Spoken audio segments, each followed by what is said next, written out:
The wedding coordinator's face went pale when she saw my sister walk into the bridal suite. Veronica stood there in a flowing white gown, not off-white, not cream, not champagne. Pure, pristine white with a cathedral train that rivaled my own. "What are you wearing?" I asked, my voice deadly calm as my bridesmaids collectively held their breath. Veronica twirled, her engagement ring catching the light. "Isn't it gorgeous? I figured since Brandon and I are getting married next year, this could be like a preview. Plus, white is so flattering on me." My maid of honor, Jess, started to stand. I put a hand on her shoulder. Today wasn't the day for confrontation. It was my wedding day. The day I planned for 18 months, saved for since college, dreamed about since I was 7. Veronica could wear a disco ball for all I cared. I was marrying Daniel, and nothing else mattered. "You look beautiful, Ronnie," I lied through my teeth. "Very bridal." She preened, missing the sarcasm entirely. "I knew you'd understand. We're sisters. We share everything." Everything except the spotlight, apparently. But I'd learned long ago that fighting Veronica was like wrestling smoke. She'd twist any confrontation into evidence of my jealousy and her victimhood. The photographer arrived, taking in the 2 white dresses with professional diplomacy. "Let's start with the bride alone," she suggested. "Oh, we should do sisters first." Veronica grabbed my arm. "Before your dress gets wrinkled." I smiled for the camera, knowing these photos would never see my wedding album. Behind us, my bridesmaids texted furiously. I caught Jess mouthing DJ to my cousin Marie, who nodded and slipped out. The ceremony itself was beautiful. Daniel's face when he saw me walk down the aisle erased every petty thought. This was our moment. Our beginning. Veronica could wear whatever she wanted. She couldn't take this away. Except she tried. During the processional, she walked slower than rehearsed, letting her train fan out dramatically. During the vows, she sniffled loudly, dabbing at invisible tears. When Daniel kissed me, she somehow knocked over a flower arrangement, causing everyone to turn her way. "So sorry," she stage whispered. "These heels are just so high." The reception started smoothly. First dance, parent dances, toasts from our wedding party. Daniel's best man killed with a story about their college days. Jess made everyone cry with her speech about friendship and finding your person. Then Veronica stood up. She wasn't supposed to give a toast. It wasn't in the program. But she had a microphone, grabbed from the DJ booth when he was cueing our cake-cutting song, and a determination that could move mountains. "Everyone, attention please." She tapped the mic, feedback screeching. "I know this is Melody's special day." Already wrong. When someone starts with "I know this is your special day," they're about to make it theirs. But I just couldn't wait to share our news. She grabbed Brandon's hand, pulling him to stand. He looked like he'd rather be anywhere else. "We're pregnant." The room erupted in surprised congratulations. I kept smiling, muscle memory from years of Veronica's spotlight stealing. This was fine.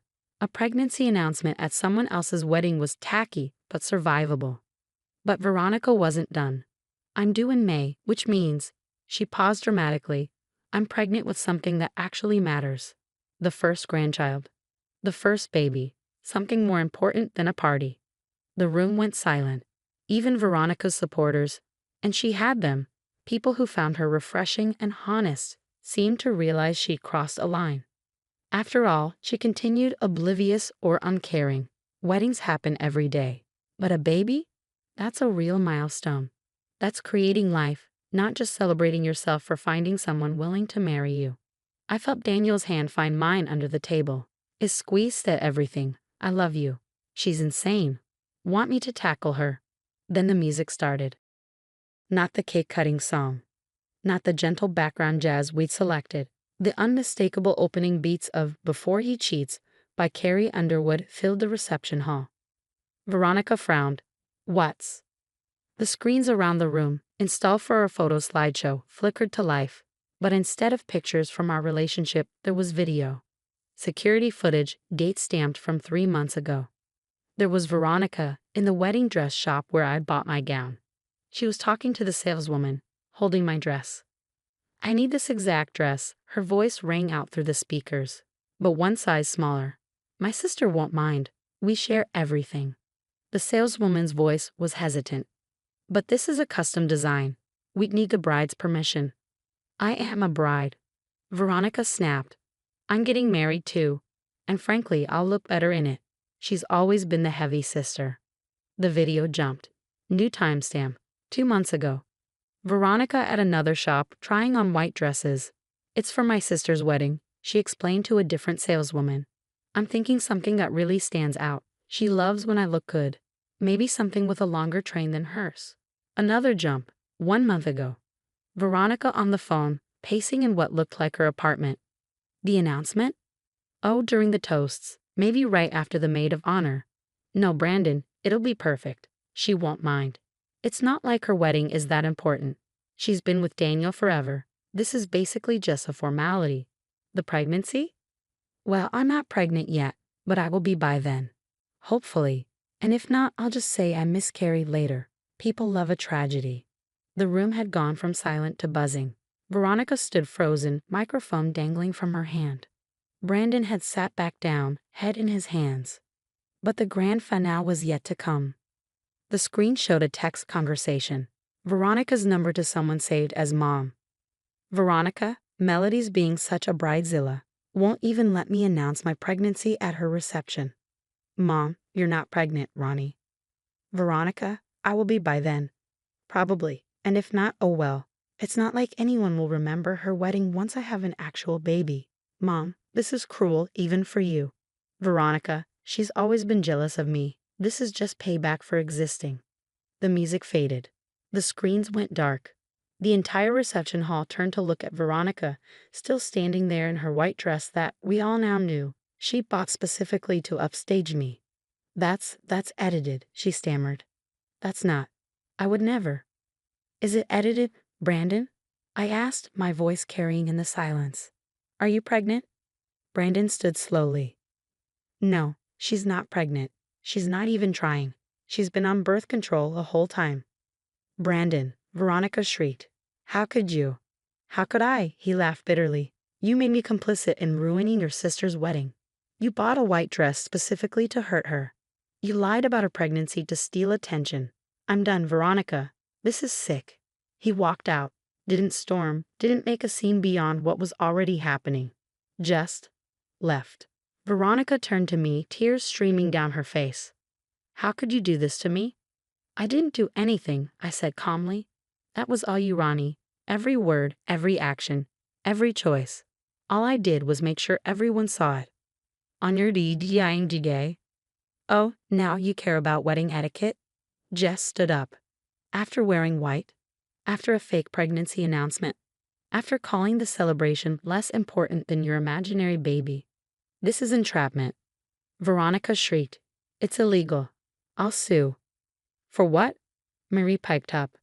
Playing publicly available security footage, reading texts he sent, recording conversations in public places where there's no expectation of privacy. She smiled sweetly. I'm in law school, remember? We checked everything. Veronica looked around the room for support. Our parents sat at their table, Dad's face purple with embarrassment, Mom covering her face with her hands. Our extended family avoided eye contact. Her friends from college were already gathering their purses. You're all horrible, she said finally. This whole family. I hope you're happy, Melody. You've ruined my life. No, I said, standing up in my actual wedding dress, the one I'd chosen for my day, not to hurt someone else. You ruined your own life. You made every choice that led here. All we did was show everyone who you really are. She ran out, white train dragging behind her like a surrender flag.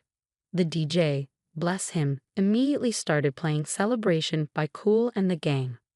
Ladies and gentlemen, Daniel said, grabbing the abandoned microphone.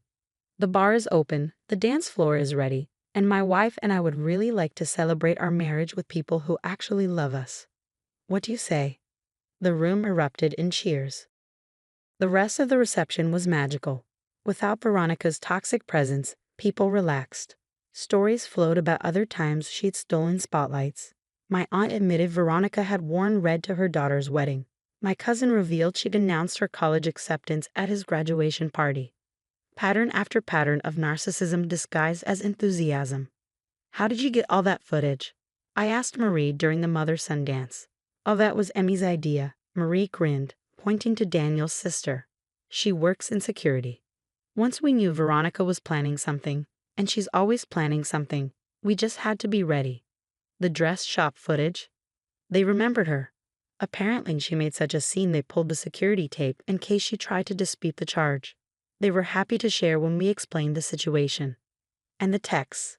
Your mom sent those to me last week. She was horrified but didn't know how to confront Veronica without ruining your day. So we figured we'd let Veronica ruin her own day instead. I looked over at my parents. Mom caught my eye and mouthed, "I'm sorry." I nodded. We talked later about enabling Veronica, about years of excusing her behavior, about always making me the bigger person. But not tonight. Tonight was mine. Daniel and I cut the cake to thunderous applause. We danced until our feet hurt. We laughed with friends who'd traveled from across the country. We were surrounded by love, real love, not the performative kind Veronica specialized in. As we did our sparkler exit, Jess handed me my phone. You'll want to see this. Veronica had posted on Facebook a long, rambling status about family betrayal and public humiliation. The comments were not going her way. Did you really wear white to your sister's wedding? Girl, you announced a fake pregnancy. At her wedding. Team Melody all the way. This is the most narcissistic thing I've ever read. I handed the phone back. Delete my Facebook app. I'm on my honeymoon. 2 weeks in Greece with the man I loved. No drama, no spotlight stealing, no white dresses that weren't mine. Just us, the Mediterranean, and the beginning of our life together. When we got back, I had 17 voicemails from Veronica. I deleted them unheard. Brandon had moved out of their apartment and filed for a restraining order after she keyed his car. My parents had finally started therapy to deal with what Dad called the Veronica problem. The family group chat had been reformed without her.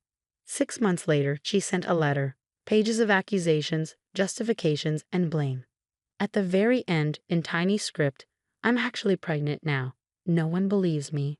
I sent back a one-line response. "Congratulations. Please don't wear white to your baby shower." She didn't respond, but I heard through the grapevine she'd shown up to her own shower in a full wedding dress, claiming it was romantic and vintage. Some people never learn. But I did. I learned that sometimes the best revenge isn't staying quiet or being the bigger person. Sometimes it's just letting someone reveal themselves while everyone's watching. Sometimes it's having a DJ who's willing to go off script and friends who've got your back. And sometimes it's dancing at your own wedding in the only white dress that matters, surrounded by people who love you for exactly who you are. Veronica was right about one thing: weddings do happen every day. But mine? Mine was unforgettable. Just not for the reasons she planned.